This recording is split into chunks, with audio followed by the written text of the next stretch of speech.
Hello, welcome back to the third lecture on the foundations of management and entrepreneurship in the first unit. I am Dr. M. Bhaskara Rao. Now let us start the lecture for the day. We have already dealt with the first two lectures where we have covered the meaning of management, productivity, management as a science, art or a profession, and the universality of management. We have also dealt with the principles of management and how the management thought evolved over a period of time. We have understood what are the functions of management and how the functions have been modified over a period of time. Now in today's lesson we are going to understand what are the managerial roles, different levels of management, skills required for being a manager, and what is the social responsibility of management. Before we start the lesson of the day, let me quote Peter Drucker. Drucker said, management is doing things right, whereas leadership is doing the right things. All managers will be playing the role of a leader. Therefore, as a manager, you must also develop the leadership skills. Now, managerial roles are viewed from three different perspectives. These are the interpersonal roles, the informational roles, and the decisional roles. Managers, when they provide information to various stakeholders in the organizations that they are running, then they are playing the role of interpersonal. Now what are the various roles under this particular interpersonal role? What is that a manager does? One, a manager is a figurehead. He could be a leader or he is just doing a sort of a liaison. When a manager processes information, then he is actually playing the informational role. In the informational role, the manager does monitoring. He or she may be just disseminating information to the people with whom he is dealing. He or she may be disseminating information to the people with whom he or she is dealing, or the manager just may be playing the role of being a spokesperson. The decisional role, which is very crucial for a manager, actually uses the information that is available at the disposal of the manager. Now in the decisional role, he may be acting like an entrepreneur. The manager may be actually dealing with some disturbance and therefore he is dealing with a situation. A manager may be taking decisions on the allocation of resources that are available at his disposal or command, or a manager may just be negotiating on a certain task. Now let us look at these managerial roles with an example for each one of them. A manager plays a figurehead role when he attends the employee's retirement ceremony. He is just there as a kind of a figurehead. When you are encouraging your team members for better productivity, for better output, for better efficiency and effectiveness, a manager is performing the role of being a leader. When you coordinate activities of various committees in the organization, then your role is that of a liaison. When it comes to informational roles, it is quite possible that a manager may be acquiring a lot of information from open sources, for instance, reading a Business Week magazine or listening to a business channel, understanding what is the business environment or the changing business environment, and then sharing those inputs with your team is the role of a monitor. When you are sending out memos outlining some new policies or the procedures of the organization, you are performing the role of a disseminator. It could be to deal with the leave rules, the factory or the office working hours of the office, or it could be anything to do with the product promotion, launching, anything of that nature. As a spokesperson, you will have to brief media, could be print or the electronic media, to announce launch of a new product, opening of a new plant, or disseminating the financial information of the organization, such as these things. So therefore, as an informational role, a manager has to share and disseminate information to various stakeholders. When I am talking about stakeholders, it could be the shareholders, the lenders, the employees, sometimes even the families of employees. It could be the people who are supplying raw material to the organization, or it could be the dealers, wholesalers, and things like that. Now, in the decisional role, what a manager does is basically communicating the decisions that are required in the interest of the organization. As an entrepreneur, a manager may develop idea for a new product or a service and convince others in the organization, because he or she has to carry the people who are working with him along with his idea. As a disturbance handler, a manager may resolve the disputes among the workers or between the workers and the management. Now, there are limited resources for any organization. In a limited resource system, the resources have to be deployed where you get the best value for your buck, and hence you will have to use your discretion and the evaluation of the situation to allocate the resources for the right tasks which are strategically aligned to the organization's goals.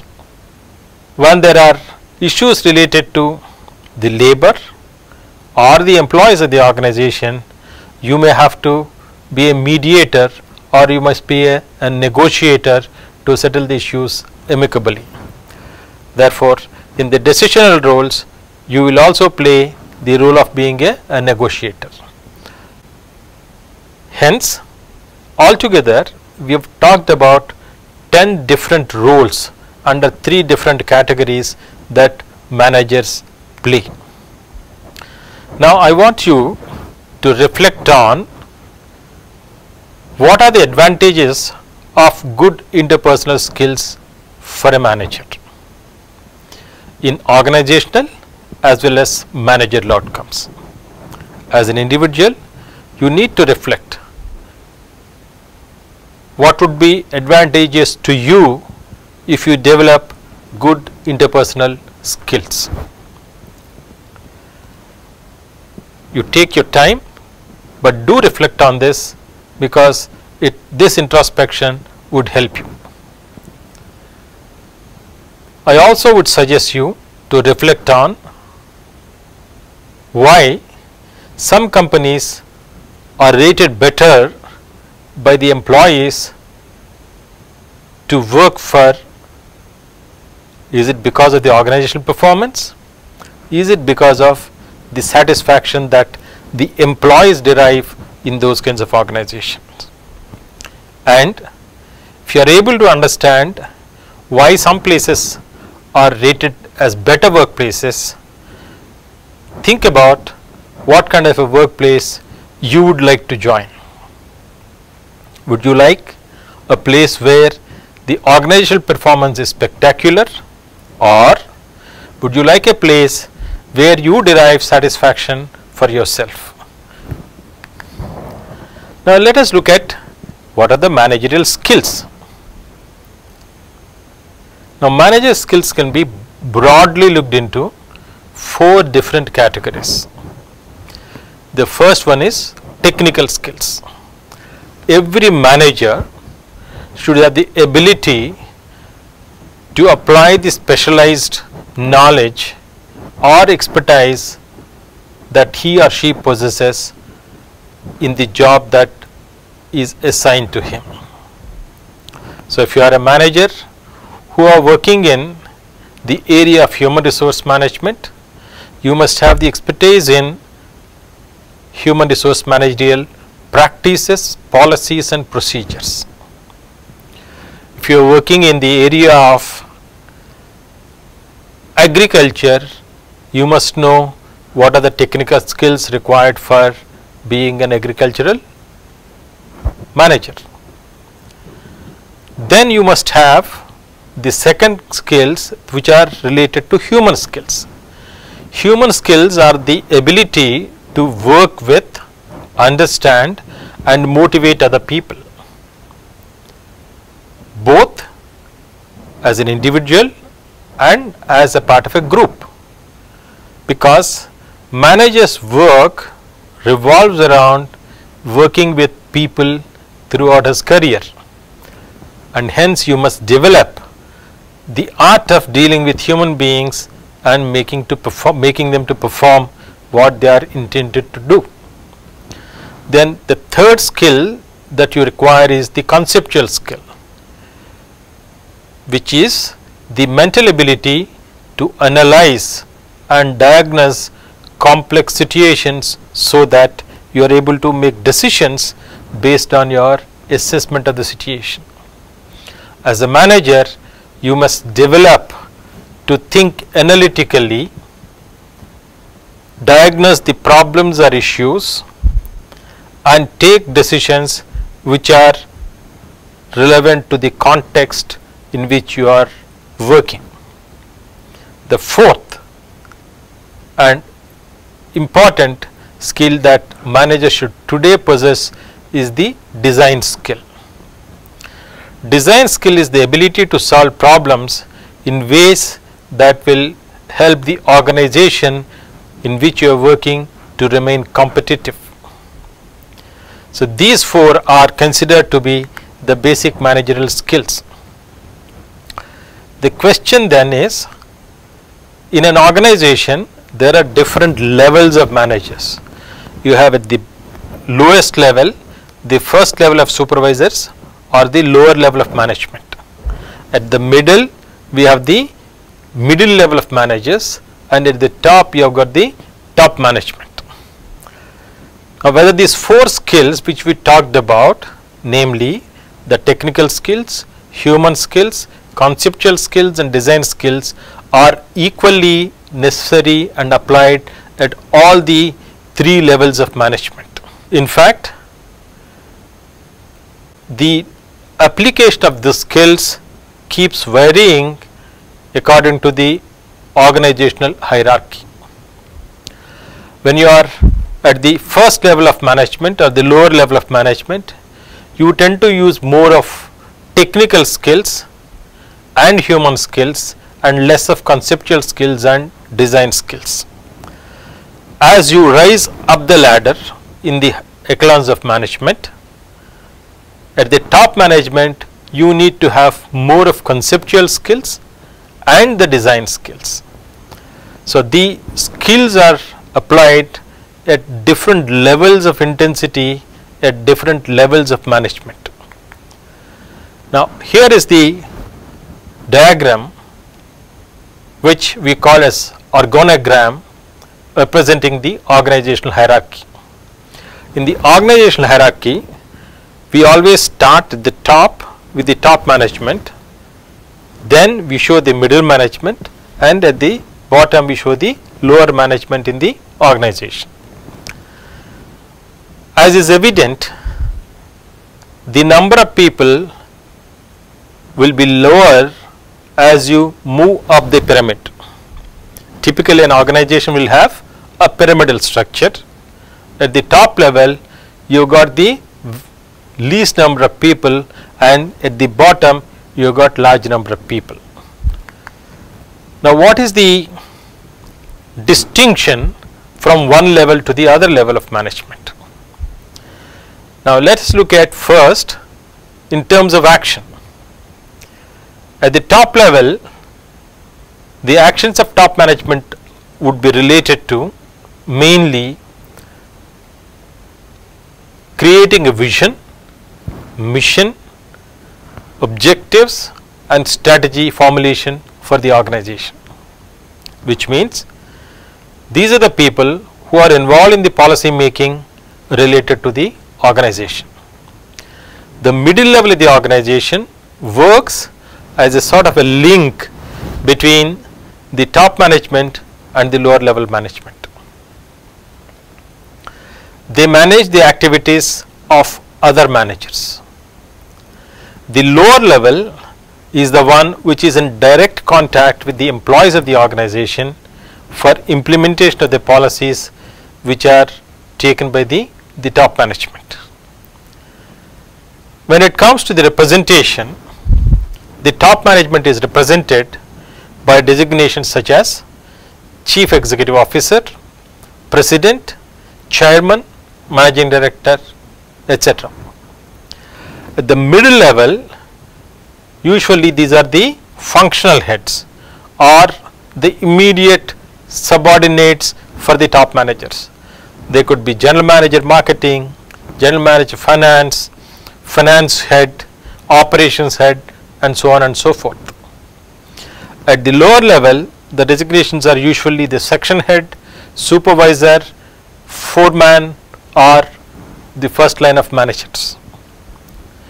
The nature of work done at the top level is mainly they spend time with their peers or managing the external environment to the organization. They spend sometimes with the subordinates of the organizations too. Usually the top management will have hectic time schedule because their activities are so important. At the middle level, they have relatively lower physical activity. They are more involved in communication and therefore a lot of correspondence and paperwork. They keep attending a lot of meetings. Their job is not as hectic as the top management. They have to often reflect on the organization's policies and procedures, and they have to keep on reporting to the top management. Quite often, the job of a middle manager is quite frustrating. When it comes to the lower level or the first level of managers, they have a lot of physical activity. They have got frequent interruptions of the work back and forth because they have to keep on reporting to his superior or her superior, and spend a lot of time with the workers who are working below them, and they may have to also often work with their peers in other departments. So these are the three different ways where we can see the distinction between one level of management to the other level of management. Then we look at the social responsibility of management. Now we've been talking about the responsibility of the organization and the people who are working in the organization as managers is basically to create products and services with the view of creating surplus for its investors or the shareholders. Now, in this context, does an organization play a role in the society? Does it have any responsibility for the community in which the organization is existing? This is important to understand because it has both ethical and legal implications. The corporate social responsibility is seriously considering the impact of the company's actions on society. A company draws inputs, both human and non-human inputs, from the environment. It does the processing internally with an objective of creating some products and services which are again consumed by the society. Now, the company can view that I am paying for the inputs, both human and the non-human inputs, and therefore I am entitled to charge certain premium for the product and services that are marketed by my organization, and therefore my responsibility ceases there. But in reality it is not so. A company also has certain responsibility for the society in which it is working. Therefore, a company's social responsiveness is the ability of an organization to relate its operations and policies to the social environment in ways that are mutually beneficial to the company and to the society. An organization's operation should not be seen to be exploitative, it should be seen to be something which is beneficial mutually for the society as well as for the company. It should be a win-win situation. As far as India is concerned, India has made corporate social responsibility, or CSR in short form, a mandatory responsibility of the organizations. This is following an amendment to the Companies Act 2013 in April 2014.